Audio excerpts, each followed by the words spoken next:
எனது ஜெய்பீம் கலந்த வணக்கத்தை உரித்தாக்குகிறேன். நான் பேசிய தலைப்பு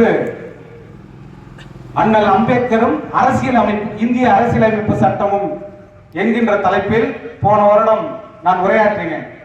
அதனுடைய தொடர்ச்சி இந்த வருடமும் என்னை பேச அழைத்த அன்பு அண்ணன் திரு ராஜன் அண்ணன் அவர்களுக்கு மிக்க நன்றியை உரித்தாக்குகிறேன்.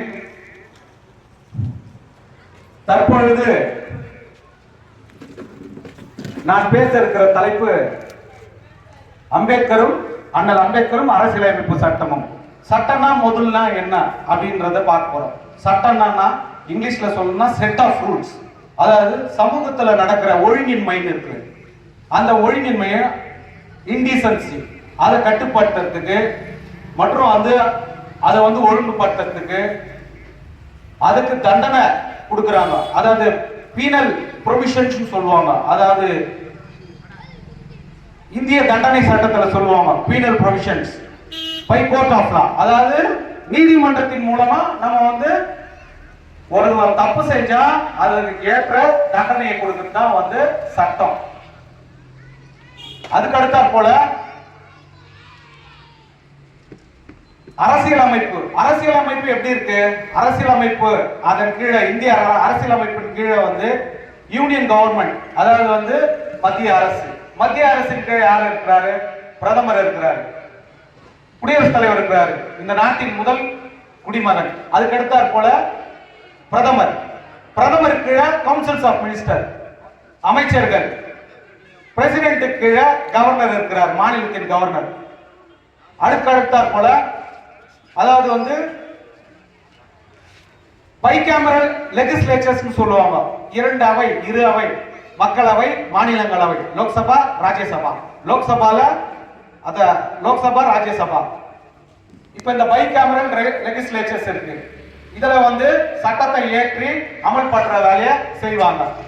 இப்ப இந்த சட்டத்தை நடைமுறைப்படுத்தணும் அப்படின்றது இருக்குல்ல, அது முதல்ல நிர்வாகம் யாருன்னா எக்ஸிகியூட்டிவ் வேலை என்னன்னா அவங்க போடுற சட்டத்தை அவங்க நடைமுறைப்படுத்தணும். அதாவது எக்ஸிகியூட்டிவ். அப்புறம் சட்டமன்றம் சொல்லுவாங்க, அட்மினிஸ்ட்ரேட்டிவ் ஆர் லெஜிஸ்லேட்டிவ். அதுக்கு அடுத்ததுல ஜுடிஷியரின்னு ஒண்ணு இருக்கு, நீதித்துறை. இந்த நீதித்துறைன்றது நீதி பரிபாலனம் அப்படின்னு சொல்லுவாங்க. ஒருவர் குற்றம் செய்தால் நான் முன்னாடி சொன்ன மாதிரி அந்த தண்டனையை வழங்குறது நீதித்துறை. அது மட்டும் செய்யல, வாட்ச் டாக்னு சொல்றாங்க இங்கிலீஷ்ல, ஆங்கிலத்துல என்னன்னா அதாவது கண்காணிக்கப்பட்ட நாயின்னு சொல்லுவாங்க. நாயின்னு சொல்ல அந்த மாதிரி சொல்றாங்க. அப்படி இருக்கு அரசியலமைப்பு சட்டத்துல வாட்ச் டாக்னு. அவங்க வேலை என்னடான்னா சட்டமன்றத்துல தப்பு பண்ணாலும் சரி, நிர்வாகத்துல தப்பு நடந்தாலும் அவங்க கேள்வி கேட்பாங்க, கொஸ்டின் பண்ணுவாங்க, நீங்க அதை செஞ்சீங்க அப்படின்னு. சமீபத்துல கூட நம்ம உச்ச நீதிமன்ற நீதிபதி ஆளுநருக்கும் நமது தமிழக முதல்வருக்கும்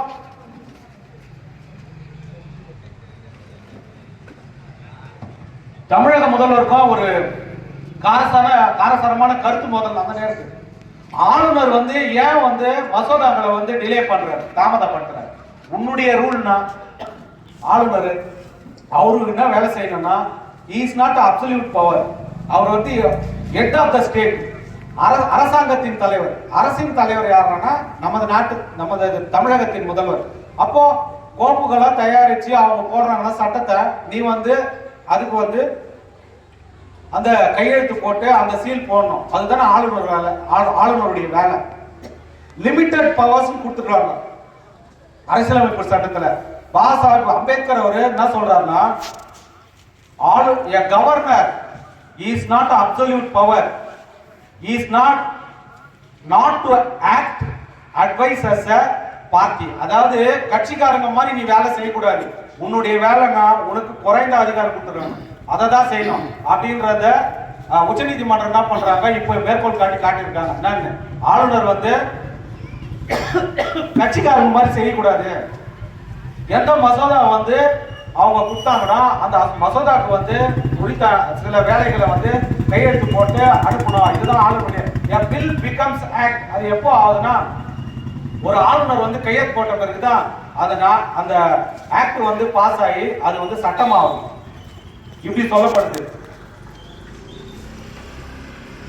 அதுக்கு அடுத்தாற் போல நமது அரசியலமைப்பு சட்டத்துல வந்து அடிப்படை உரிமைகள் சொல்லப்படுகிற முக்கியமான ஒரு விஷயம், அதாவது 12ல இருந்து 35 வரைக்கும் ஆர்டிகல் 12 to 35 இந்த ஆர்டிகல்ல வந்து கருத்துரிமை, பேச்சுரிமை, எழுத்துரிமை, வழிபாட்டு உரிமை,